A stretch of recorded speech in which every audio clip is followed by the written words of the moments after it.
Hey guys, I'm the 50s Kid. This is my E46 BMW. Now, if you've been a fan of the channel for a while, you know that I rebuilt my ZF 5HP19 automatic transmission about a year ago. And the problem I had is that the pump bushing spun out.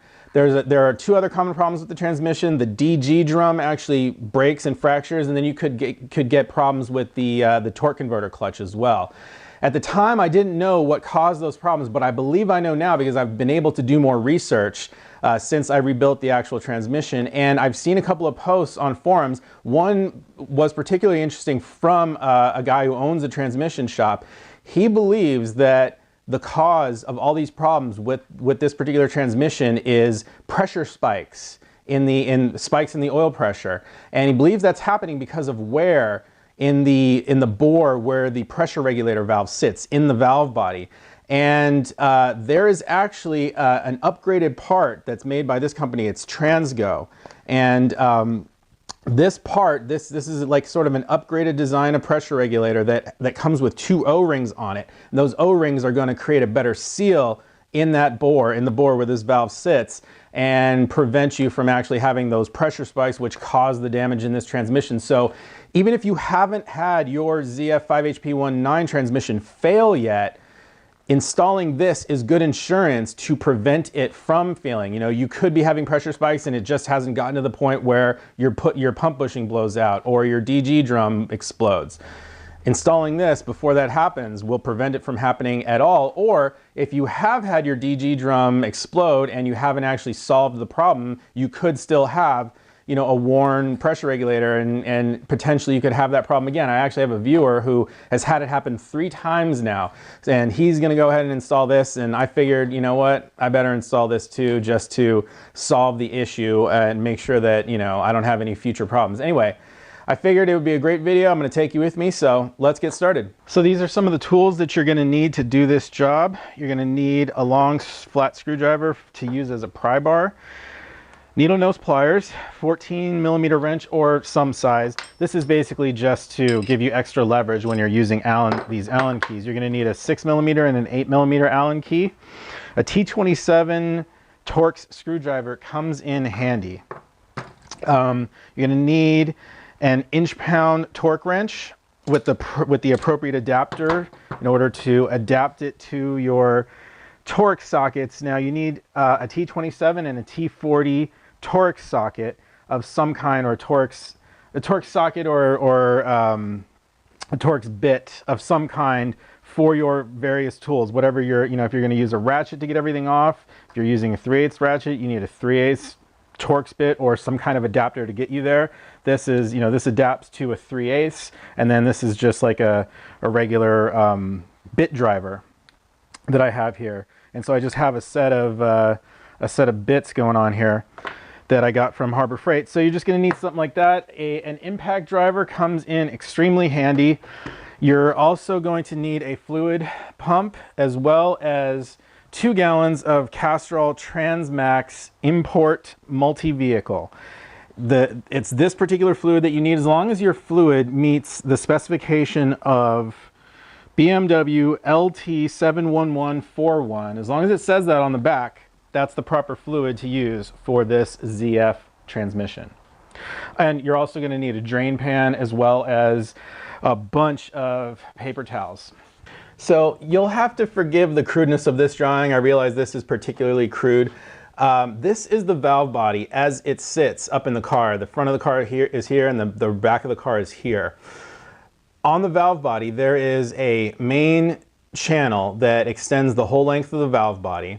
The red part here is a gasket. The black line is going to be a thin plate that is actually sandwiching several small parts up to this part of the casting.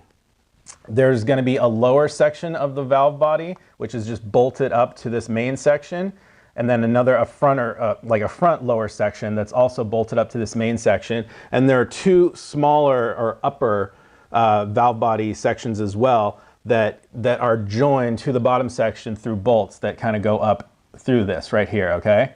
So it's kind of like that. Bolts that go up through. And then this has other bolts that screw this into the main plate. This is our culprit right here. We want to get this lower valve body off. And it's actually going to look like this from the top. And inside of it, there are going to be a number of different valves, but the third valve from the edge is going to be the one that we're interested in. It's going to be held in by this little plate, which we're going to take off. There are going to be springs that are sandwiched in there as well, so we'll have to take it off very carefully. We're going to change out this valve for an upgraded one, and the reason we're doing this is because this is sort of a side view of, this is like your view from this side. This is what the valve body is actually, or the valve is going to sit inside of a bore right here. And originally those were going to be machined, to a certain degree, and there shouldn't be any oil leaking past the different sections of the valve. But as this valve has moved back and forth over time, it's actually worn away a little bit of the bore. The damage could be so severe that when you take the valve out, you can actually feel inside with your finger, and you can feel a little lip in there. The new valve that we have actually is going to come with little scarf cut O-rings that are going to go here and here. And the idea behind those O-rings is going to help create a better seal in that valve bore. Now, it's only going to save you in some cases where the wear isn't so bad that that O-ring is not going to be able to fully seal. So it really kind of does depend, and I don't know what those depending conditions are. I'm going to assume that if the wear is so great that you can actually feel a step in the bore inside there, this might not be the way to go with this particular upgrade pressure regulator valve. In that case, you'll probably, the correct thing to do is probably to actually ream this out and install an oversized pressure regulator valve. And I believe Sonax makes those. That's S-O-N-N-A-X. Sonax actually makes those. If that be the case, I think if you can feel a step inside there, either like I think a professional transmission rebuilder has to go ahead and do that repair, because they have a special jig that they can mount it in that will actually do the reaming, because it's machining, it's precise. If you don't have that jig, you're going to screw it up. So, if that's the case, you might want to find a transmission rebuilder that has the ability to do that, or probably easier, just buy a new casting. Just buy this particular piece from Sonax. You can get them, they sell them. That is probably the easier way to go if you just want to do everything yourself. Anyway, so that's what we're going to do. And one other thing I want to mention is that, remember I said there was an upper valve body here, and the bolts go from this valve body all the way through and screw into that upper valve body, and that's what holds it down in place. Once we remove those screws, that upper valve body could move around, and it might be actually very difficult to put this thing back together. So this pressure regulator valve actually comes with two bolts that are going to act as guide pins. We're going to screw them up in, and that's going to hold the upper valve body in place such that we can, reinstall everything after we do the repair. So let's check this thing out, see what we get in the box. I've already taken a look at the instructions. They give you detailed instructions. It's really, they've got great pictures. That's what the valve body looks like. We're interested in this section. This is what it looks like from the bottom. When you take the oil pan off, this is what you're going to see. It's just going to be hanging upside down like that. We're going to take off all the bolts that are marked with an X, and we're going to take the transmission off, or the lower valve body off. You can see they've circled two bolts. That's where these guide pins are going to be installed. These are the guide pins. Unfortunately, we do have to modify these guide pins because, if we screw them in there with these heads on them, then we're not going to be able to get the lower valve body off. So we've got to cut the heads off, and then optionally we can grind a chamfer on the edge of the bolt, which I'm going to do because I have a bench grinder. You could do this with just a cutoff wheel and a drill. You can just sort of chuck these up in your drill, set the drill spinning, and then just kind of, while the bolt's spinning, you can just hit it with the cutoff wheel and just grind it down. So no excuses. This is really, this is simple stuff to do, and the tools are really not that expensive at all. This is the new upgraded pressure regulator, and you can see there are two channels cut on it, right? Now, this thing actually comes with two different sets of O-rings. One is going to be a scarf cut O-ring and one is going to be a regular rubber O-ring like you're kind of used to seeing. Let me show you the scarf cut O-ring. It's actually, it's really a square cut O-ring. It's actually a square. So it's actually cut square because it's going to fit in the groove, but then there's a scarf cut right there so that it's easy to actually get on. So this is the O-ring that's actually supposed to go in the valve, and that's what's going to end up going in the transmission. They give you two more O-rings because these are going to fit over those, and they're going to squeeze these scarf cut O-rings down into place. I'm actually going to put some lube in there in order to hold those scarf cut O-rings down into place. And I'm also going to put this in the freezer to freeze up the lube and help that thing help it hold the scarf cut O-ring closed. Because that's the thing. If this scarf cut O-ring expands a little bit and becomes bigger than the outside of this bore at all, you're not going to be able to get it into the valve body. So the whole idea behind the second O-ring is going to be to put it over them and help it size the scarf cut O-ring, size it down so that it's squeezed down together and it's not sticking up past the sides of the valve. So that's what I'm going to do right now. I'm going to put some grease in there, put the two scarf cut O-rings on, put the two sizing O-rings on, and then go pop this thing in the freezer, let it cool down while we do the rest of the repair. This is assembly goo. It's transmission assembly lube. It's pretty thick stuff. They make a green and a blue. I have this from my rebuild. If you don't have this stuff or you don't want to buy it, I think perhaps engine assembly lube would probably work just fine because, at the end of the day, it's just a thicker oil, So I'm going to get some of this in there. And I don't really know how much, but I gather that the whole point is to hold the scarf cut O-ring inside the slot here. So I think I want to have some like all the way around if I can, but not so much that it's blocking the scarf cut O-ring from sitting down inside the bore. So I guess, it's a trial and error process. So I'm going to put this around, taking care not to damage it. So that's it. It's down inside the bore right there. And if we kind of look close, we can see that it is, it's sitting down in there, but it also is not completely closed like that. And if we go ahead and try to install it now, there's a chance that it could come open as we're inserting it in. So I'm going to follow their instructions. I'm going to use the sizing O-ring. I'm going to freeze it because I have a freezer and that's not a problem. And it might turn out that I want to wipe off my excess grease here. I think that's probably a good idea. Now we'll install this little scarf cut O-ring here as well. Turn that guy around a little bit, spread the grease around, then put this O-ring over. This is the sizing O-ring right there, just like that. So I'll go ahead and pop this in the freezer. I think I'm going to put it inside of this bag that it came in, and I'll just sort of roll it up. Maybe rubber band it or something. Pop it in the freezer until we're ready to use it. Okay, let's turn our attention to these guide pins. We just need to modify these and cut the heads off and then chamfer the edges.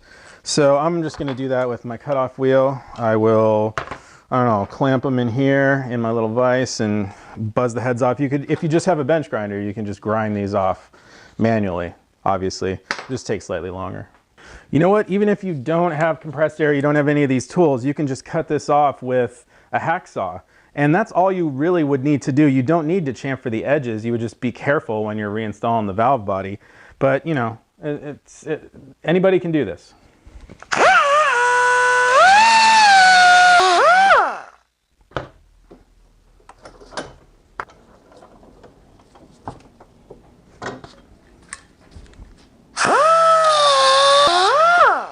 So this is a fine wheel, unfortunately. It's not my coarse wheel, but it's gonna work. I've got this chucked up in my drill. should be good, right?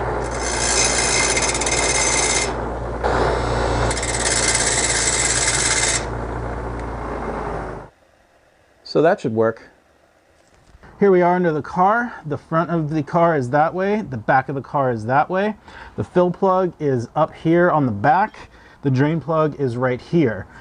You want to crack the fill plug open first. You want to make sure that you can get that open before you drain your fluid, because if you can't get it open after you drain your fluid, you're screwed. There's no way to refill your transmission with fluid. So the fill plug is actually an 8mm Allen. So I'm going to put my Allen key in there and use a wrench to get extra leverage. Make sure that opens, and it does. I don't need to actually open it all the way yet. And the drain plug is going to be a 6mm Allen, and that's going to be the same thing. I'll use that wrench.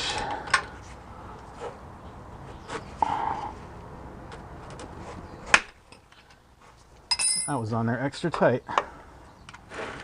So I've got my drain pan underneath, nice big drain pan.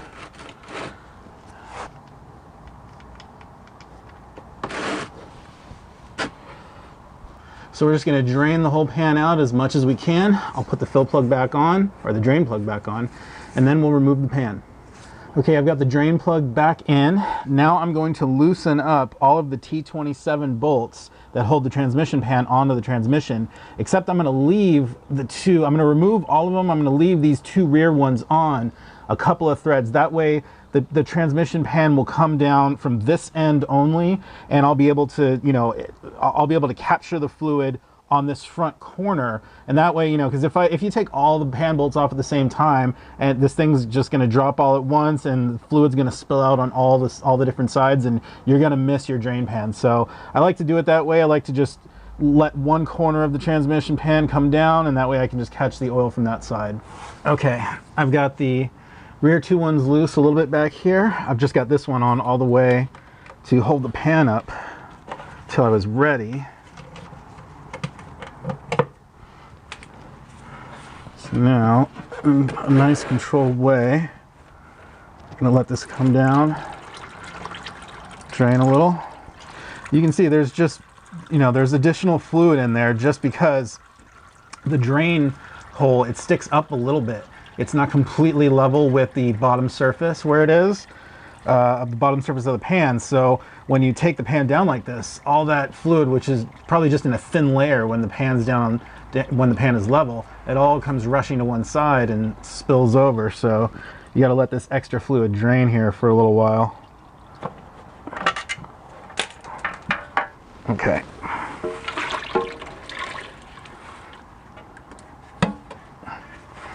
That should be all of the fluid. Okay, now we're going to get the filter off of here. There are two bolts.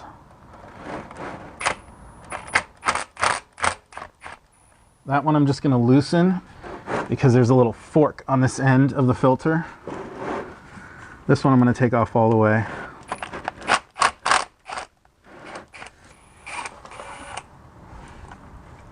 And when I pull this filter down, more fluid's going to drain out, so I'm going to have the drain pan positioned correctly.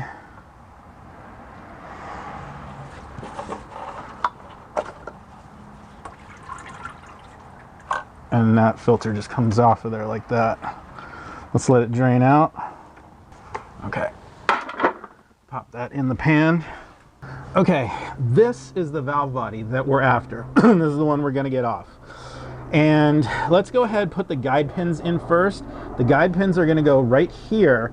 So this is the middle one on the second row in, and then this one, which is the last one on the on this row right here. So I'll just do one at a time. I'm going to do this one first. T27.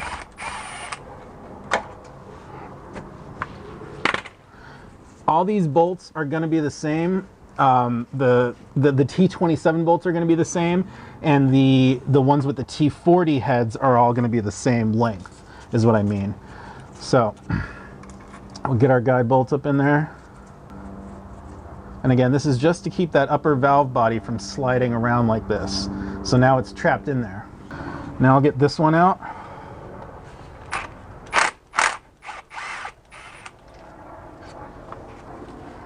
Same thing.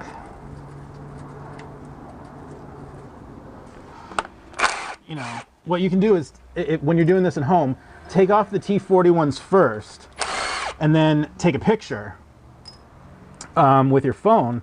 That way you have a record of exactly where the T40 bolts go, and that's all you need to do. This is gonna, I think this is gonna continue to leak even a little more, because once I take this off, only the T40 bolts on the back are actually going to be holding the entire valve body up into the transmission. Because it's these T40 bolts that hold the valve body into the transmission. The T27 bolts hold the lower valve body to the upper plate.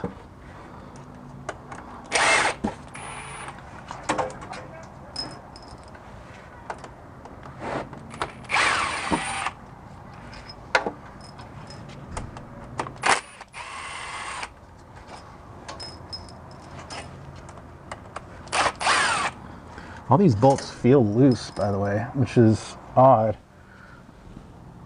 I know I torqued this last time.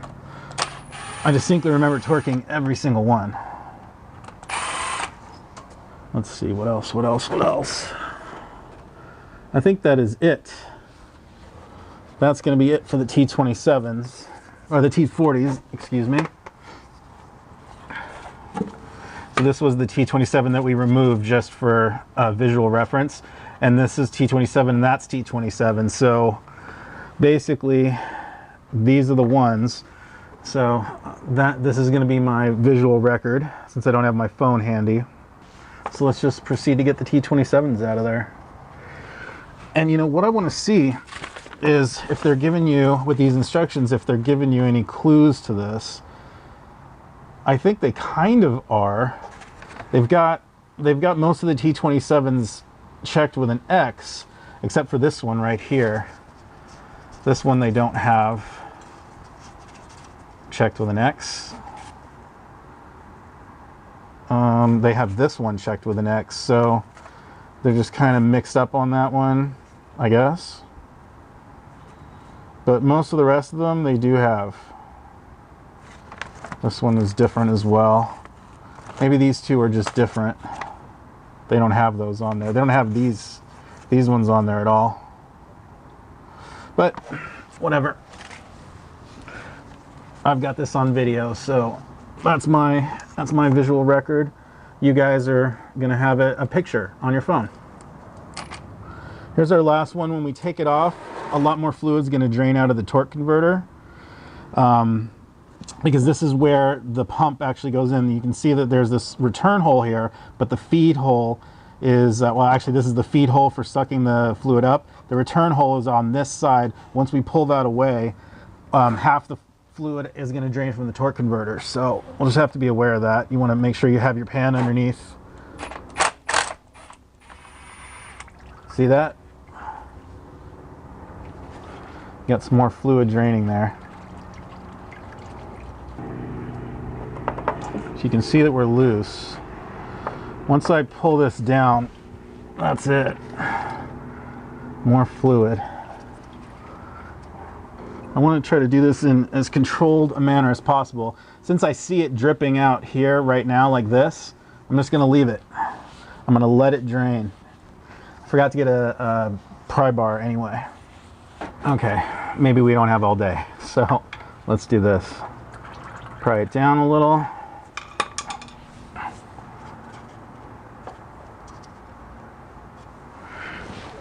Perhaps a little bit more. And there it comes.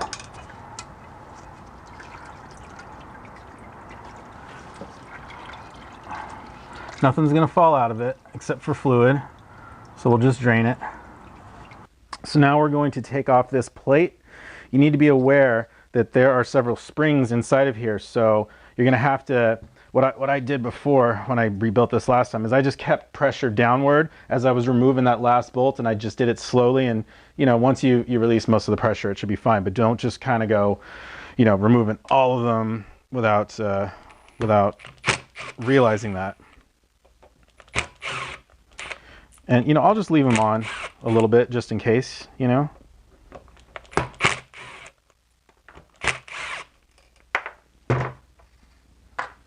Doesn't matter if a couple of them are off. You notice I skipped that middle one. That's on purpose.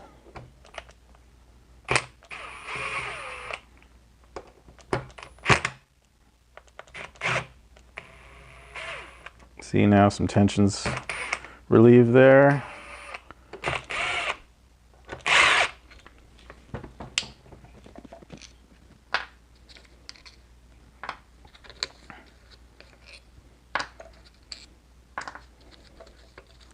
You don't want to lose these springs. You don't want to misplace which ones go where. So I'm going to just carefully turn this over like that.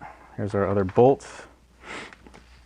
Now, this is the pressure regulator, the third one from the bottom. Down here, this is actually, this would just have come right out. This one isn't held in by anything, but this is going to be our pressure regulator right here. So I'm going to take that spring out, put that to the side. So to get that out, we just need a little needle nose.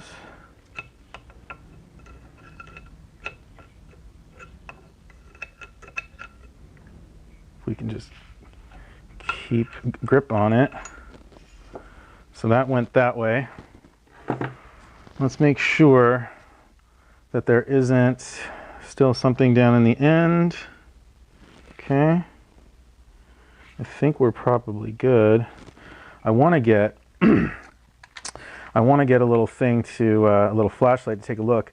I think what I'm going to do though, I'm just going to pull these things out of here because I don't want them falling as I manipulate the valve body.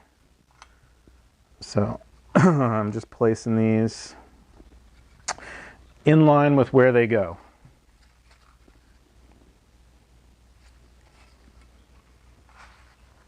There's another little spring that goes here. This is the selector valve that goes there. Okay guys, I was looking down in the bore and I thought what I saw what looked like metal shavings. I've been just kind of checking it out with a flashlight here, and I believe what I'm looking at is just this rough casting part. You can see that the edge of it is not cast at all, or is rough, and it's not machine smooth. And that right there is where it transitions from the larger bore to the smaller end of the bore right here. This little smaller end sticks right in right here. So that's what I'm seeing down there as I look inside there. So no big deal. Okay. I just wanted to, you know, make extra sure there.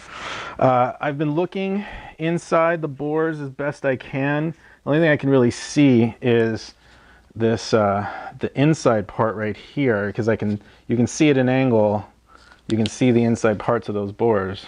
I'm not sure if we can really, if we're going to be able to see that. Not really. I can see a little bit of wear as I look in on the inside. I'm not sure if we're going to be able to catch that. There's a little bit of wear on the inside of that bore right there. And I can't really tell if there's more wear on the inside parts right here. You just can't really see in there very well. Anyway, we're going to go ahead and change this. I'm going to pull these sizing O-rings off. Again, their job was to squish those two inner O-rings. That was their only job. So now we're just going to go ahead and pop this valve in. Okay, it just installed itself. So all good there. There is a new spacer that comes with this one, and I can see that the spacer goes on the end like there. So the new spring is going to go there, and then the spacer goes in like that. So we've got our old valve. We're going to leave it where it is, and I'm just going to put all the springs and everything back in just as I laid them out. That spring goes there. That one goes there.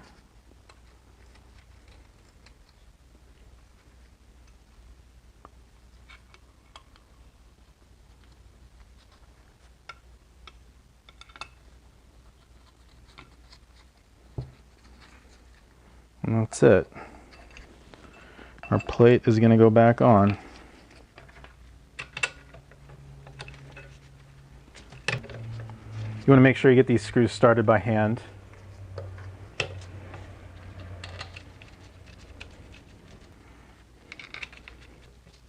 can still hear that fluid dripping over under the car. Pretty crazy. So I'm just going to run these down.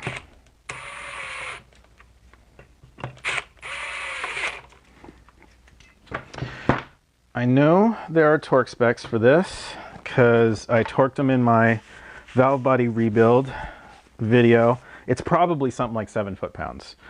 I'm just going to use a screwdriver to just sort of hand torque these because it's so little torque that it's just, you know, it's not that critical.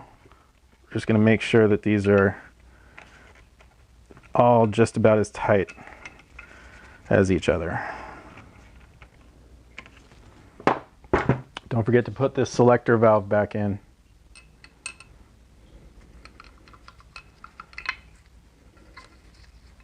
That's going to go in like that. And that's it. That's all there is to it.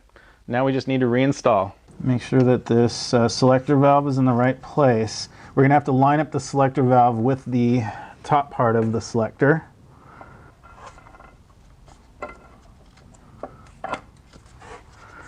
Get our guide bolts lined up. I'm going to use one of the T40s. I do believe this outside one was a T40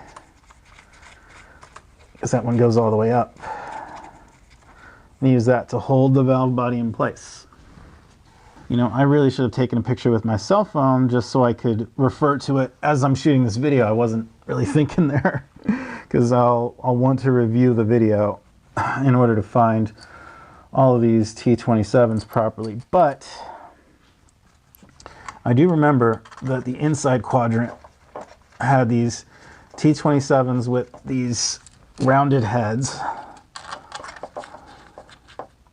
So those are the only ones I remember at this time. I've got 2 more of the rounded head ones, and I don't exactly remember where they go. I remember that I do believe these are the flathead ones. But yeah, I'll just need to confirm and just double check and figure out which ones go where. I know that this one, I'm pretty sure I know this one goes here.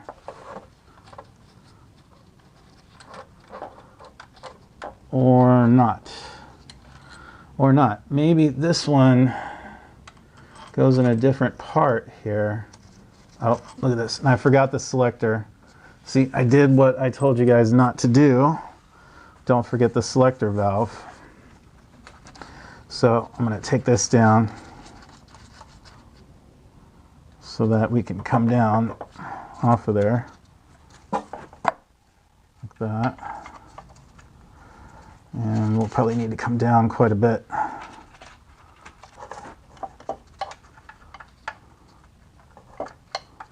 There. So we'll get our selector valve where it needs to be. Not quite as easy as it sounds. There is a little channel up inside here where the little ear on the selector valve rides in. So let me just get these run in.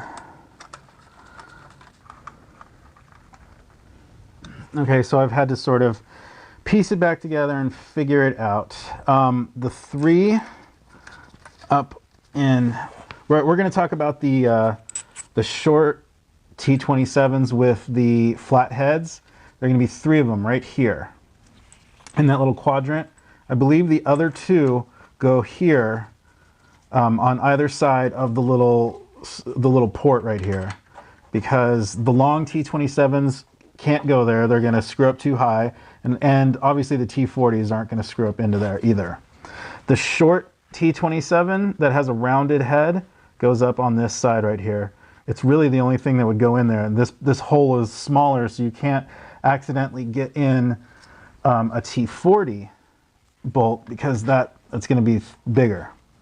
So that's for the small T27, or the short T27. And this T40, this other T40 is going to go up into here. I've left the T40s loose just for like visual reference. So what I'm going to do is I'm going to tighten up the rest of the T27s. So it's these three, which were the shorter length with the flat head right here, and these two right here. And that makes up the 5 T27 ones with flat heads. And then all the rest of them are going to be the T27s with the rounded heads. I'm going to do these one at a time so that upper valve body doesn't go anywhere. So those are going to be the long ones, the long T27s.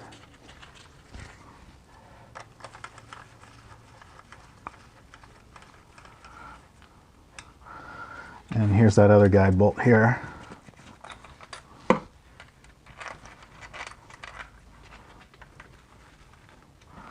There, and this is that short T27. Right there. So all the rest of them, the ones that are left loose, are going to be the T40s, which is 1, 2, 3, 4, 5, 6, 7, 8, 9, 10, 11. 11 T40 bolts. And that's where they go. I highly, highly recommend that you just take pictures. Take pictures of it before, take out all the T40 bolts, then take a picture of that, and then take out the T27s that have the flat heads, take a picture of that, and then, you know, that final picture will be where your rounded T27s are supposed to go. And then as you're taking them out, just make sure, you know, you catch where that short one goes. I do believe it's there. So according to my own rebuild video, these are supposed to be 53 inch-pounds, which is like 6 Newton meters.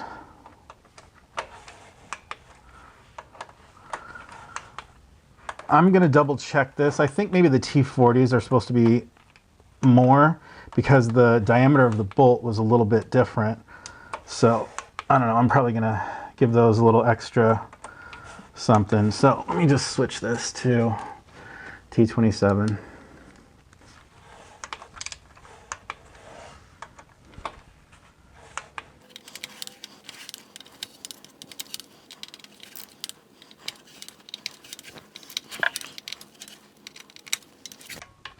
If they're torqued correctly, the bolt shouldn't move the next time you come back around.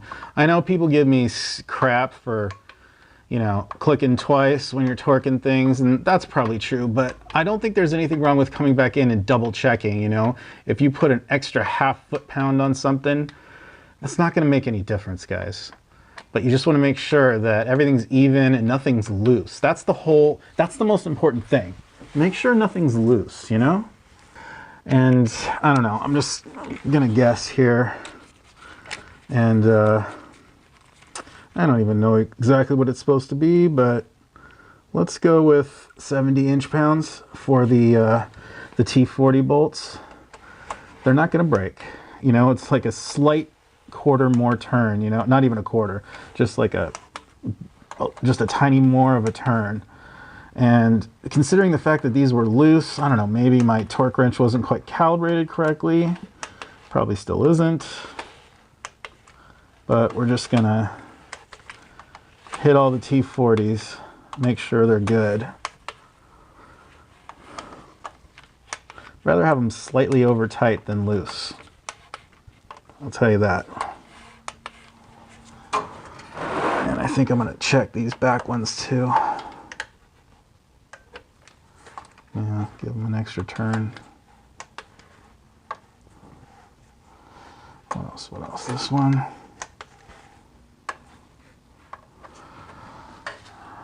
I think that's it. I think it's only a couple of T40s on the back. Cool. I do believe we are all good.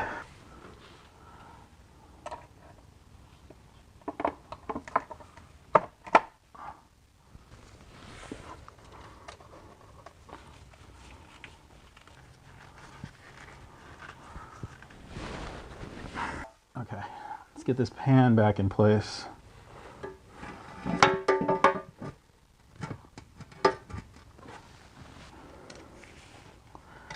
Just get one of the bolts in.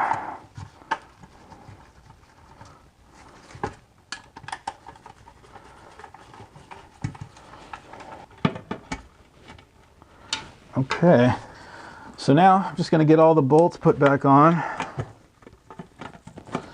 But you know what? We're not going to film all that. So I'm going to get all the bolts put back on and then we'll get the fluid added back in. So for the refilling procedure, we're just going to pump our fluid in with the engine not running until it starts spilling out of the fill hole. Then we're going to turn the engine on, come back down here and add more fluid, continue adding more fluid until it spills out of the drain hole again. Then we're going to put the fill plug back on while it's still running. That is the proper fill procedure. If you try to just fill this up with the engine not running and put the fill plug back on, that's not going to be enough fluid because a lot of that fluid is going to get sucked up into the transmission when it starts running. So you have to come back here, down here, and fill it until it spills out of the fill plug with the engine running, with the transmission not warmed up all the way. It's got to be, you know, just warm enough to put your hand on, but no more than that. So if you let this whole procedure take too long and the transmission heats up too much, the fluid's going to expand and too much of the fluid is going to spill out of the fill plug and you're not going to get the proper level. So just try to do this relatively quickly. It's not too hard, it's not too difficult if you just do it the way I said. Anyway, we're going to get all this fluid pumped back in and close her up and give it a start. So as you can see, guys, I got it spilling out of there while the engine's running. So it is time to close that off. Okay, so we are all good. By the way, if anybody's wondering about what this noise is that you're hearing, this sort of repetitive noise, it's because I have an aftermarket oil pump on this transmission that I installed and an aftermarket torque converter, and they're sort of scraping against one another lightly. So that's the noise that you hear. It's always been there. So there has been an unexpected benefit to doing this job. I've actually been driving around for a couple of days, and something I haven't really told you guys is that ever since my original transmission rebuild, there's been a little bit of a vibration with it. And I actually did a couple of videos trying to fix it. I changed the transmission filter for an OEM one, and then I ended up changing the power steering pump, which was itself a little bit of, you know, vibrating a little bit. So that actually improved a little bit of the vibration I was feeling, but there's still a vibration after that when I'm sitting, you know, at idle in traffic. And it's really annoying, and I honestly didn't expect this to fix it, but it has fixed it, and that's really awesome. Turns out that vibration was coming from the pressure regulator all along. I thought it was because I used an aftermarket oil pump in my rebuild. I thought I was gonna have to change the oil pump for an OEM one, but nope. It's the pressure regulator, little wear in the pressure regulator bore. So I'm happy that that vibration is gone because it was kind of driving me nuts.